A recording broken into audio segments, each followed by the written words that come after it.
Pour revenir à ce que le docteur a dit. Monsieur le docteur. Vous êtes à deux mentions, je dois d'abord ramasser docteur. Vous aurez votre temps. Permettez-moi de dire au docteur, quand vous venez sur le plateau, ne venez pas raconter ce que vous pensez. Venez plutôt dire ce qui est dans le texte. Ce n'est pas ce que vous pensez là qui rejette la nation. Et il faut faire la part des choses entre le militant de l'UDPS et le peuple congolais. C'est deux mondes différents. Les militants de l'UDPS ne sont pas le peuple congolais. Ce sont les membres d'un regroupement qui font partie, qui constituent une partie infime de la population congolaise. Il faut faire la part des choses. Si, en 2006, l'UDPS a voté pour non, lors du référendum de 2006 pour la Constitution, c'est un droit. Mais au moment où la majorité l'avait emporté sur le non, cette Constitution-là s'applique sur tout le monde. Il ne faut pas dire que cette constitution ne vous concerne pas parce que le chef de l'État a prêté serment sur la même constitution, monsieur. Ne venez pas dire ici que c'est du rien, c'est du papier qu'il faut jeter dans la poubelle. Même si vous avez voté pour le non. Mais cette constitution-là, pour la question. Cette constitution-là, l'UDPS a fait des marches. Je crois que vous avez participé à ces marches-là pour dire à Kabila non, ne touchez pas à la constitution. Maintenant, pour revenir à la question. Mais moi, je vais être clair avec tout le monde.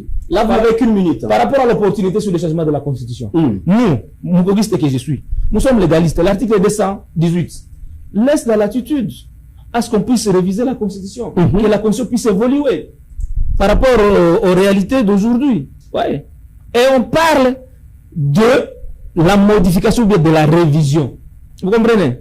Mais l'article 219, étant donné que la Constitution constitue un tout, un ensemble, les articles sont complémentaires, sont interdépendants. Il vous dit que, parce que vous avez dit que c'est le moment qu'il faut changer la Constitution.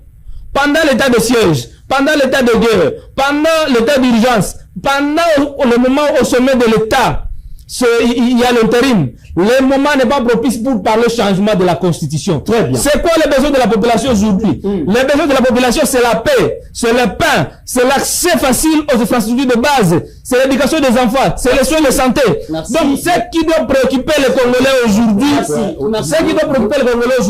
c'est d'abord la paix. Qu'on établisse d'abord la paix, que l'autorité de l'État puisse établir sur tout l'étendue du territoire national pour que nous puissions passer autre chose. Mais venir aujourd'hui avec ce débat-là de changement de la Constitution, vous êtes à côté, vous n'êtes pas en train d'aider le chef de l'État. Non, je n'ai pas dit qu'on va automatiquement changer la Constitution maintenant. Commencez maintenant à évoluer dans votre le journaliste a demandé est-ce que le moment est propice? C'est ça, non? Vous avez dit oui. J'ai dit oui. Qu'est-ce qui va empêcher d'y penser? Dans ce sens, la guerre à l'Est. La guerre à l'Est. C'est pas. Le peuple qui sont en train d'être tués là-bas. Ne peut pas nous empêcher de penser. Écoutez-moi. La population qui sont de mourir en Ituri, ça ne vous dit rien? Merci. Les gens de finalement sont en train de tuer à coup de machette, mon frère. Et pour vous, on ne voit pas tous les efforts fournis. Et pour vous, ça ne doit pas faire débat. Mais ce que vous devez laisser, c'est de venir ici parler de constitution. Et moi d'abord la population. Ayons la compassion de ce peuple de l'Est là qui se tue chaque jour. Ce